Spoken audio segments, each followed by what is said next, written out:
Did Hitler get elected on Monday and start throwing people into ovens on Friday?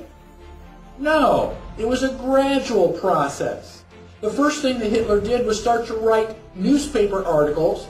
Everything that was going wrong was the Jews' fault. They're the ones that caused all these problems. Did the Jews write their own newspaper articles and go, I disagree? Well, not that I can think of. I've never read any newspaper articles that, contradicted any of that. So then the Jews had to wear the Star of David so we can tell who you are.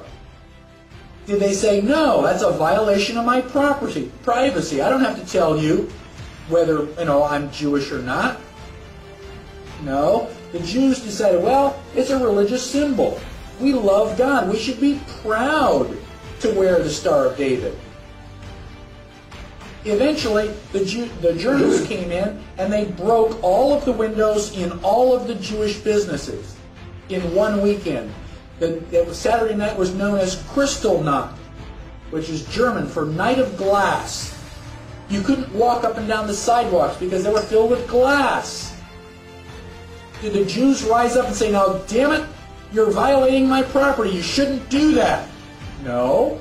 Gosh, we don't want to make the Germans any madder than they already are. We want to just kind of go along to get along. Don't piss them off.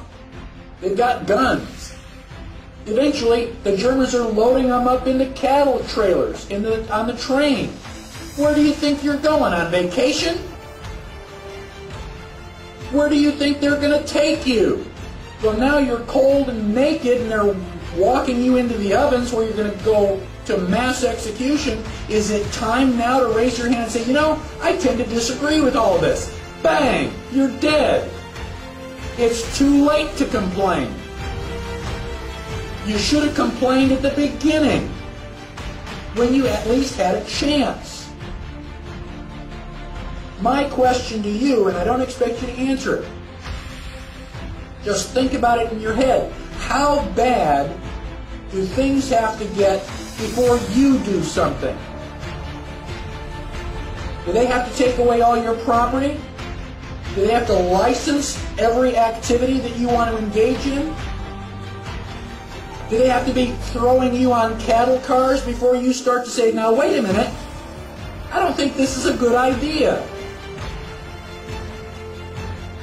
How long is it going to be before you finally resist and say, no, I will not comply? Period. That's a different answer for each person.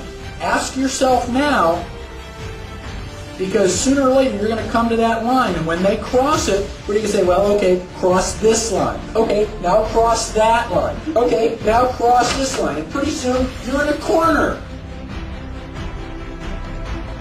Sooner or later, you've got to draw a line and stand your ground, whether anybody else does or not.